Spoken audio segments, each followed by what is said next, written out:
Africa loses more than 4 million hectares of forest every year. Important habitats are being destroyed. Most people here in Kenya either cut down trees for cooking or consume even more wood when they buy charcoal. And yet more trees are cut down to clear land for agriculture. A lot of deforestation has been done. You can see there are no trees around here right now.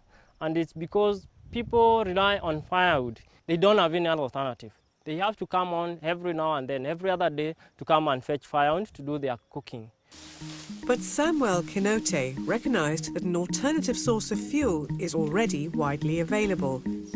Many households and institutions in Kenya keep cattle. And cattle dung can be used to produce methane, ideal for cooking. Samuel founded his company SkyLink Innovators in 2007 to design and build biogas digesters. The plants are fed with cattle dung, which is mixed with water and filtered before being released into underground chambers where it decomposes, producing methane. The gas is then piped into kitchens. This centre for orphans and disabled children has been using biogas for over a year. Now that we have biogas, we are able to save on our trees. We are not buying the fuel, and even the trees that we planted, we are able to save them. So it's efficient. You can keep the place clean. Even for the people who are working there, I think it's healthier, because before they used to be in a place which is very smoky. The residue left after the manure has decomposed is rich in nutrients. We are able to use it as fertilizer, and we are also saving, because before we used to buy fertilizer from the local market. It's an added benefit because we are able to produce our own vegetables. The savings on fuel and fertilizer make biogas digesters affordable for small-scale farmers. Initially, I was using commercial gas for cooking. I was also using charcoal and firewood. They were all very expensive. Now that I have the cows, I decided to use the dung.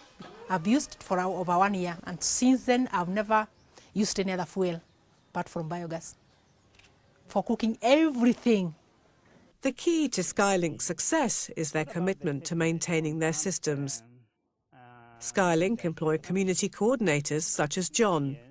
I do follow up a mission on the efficiency of the biogas, how it works, and if there is any problem in it.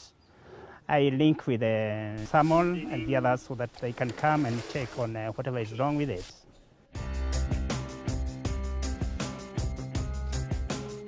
SkyLink's biogas digesters can also be built on a large scale for big institutions. The Kenyan Prison Service is one of Samuel's top clients.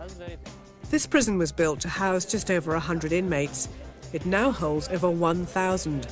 Sanitation is a huge problem.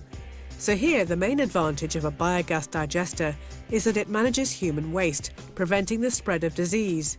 An added benefit is gas for cooking. We have a lot of inmates in prison. We cook a lot of food, so the fire doesn't go out the whole day and night.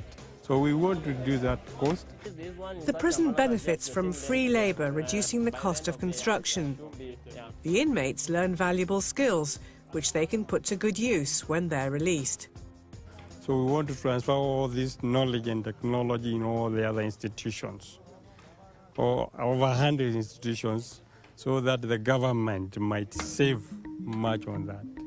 SkyLink Innovators have installed over 200 biogas systems. They've helped 5,000 people save about 800 tonnes of wood a year, reducing their CO2 emissions by over 1,000 tonnes a year. SkyLink are growing rapidly and are working hard to raise public awareness about the benefits of biogas. I started the company for the sake of helping the community to embrace and use biogas as an alternative source of fuel. We don't need to cut trees anymore. So we will leave the trees aside. We will have an alternative source of fuel, and then at least we will have taken care of the environment. SkyLink's customers are critically aware of the difference biogas can make.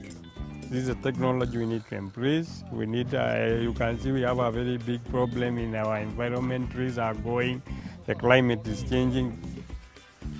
They recognise the advantages. We will be able to have also people living healthy by being able to use the byproduct of the biogas, like the fertilizer, to put in their farms and grow more vegetables. And they're delighted with the results. The other day I had plenty of visitors. I had a lot of cooking. It never went off, and it helped me so much. Imagine without using a single cent on the fuel. So it was wonderful.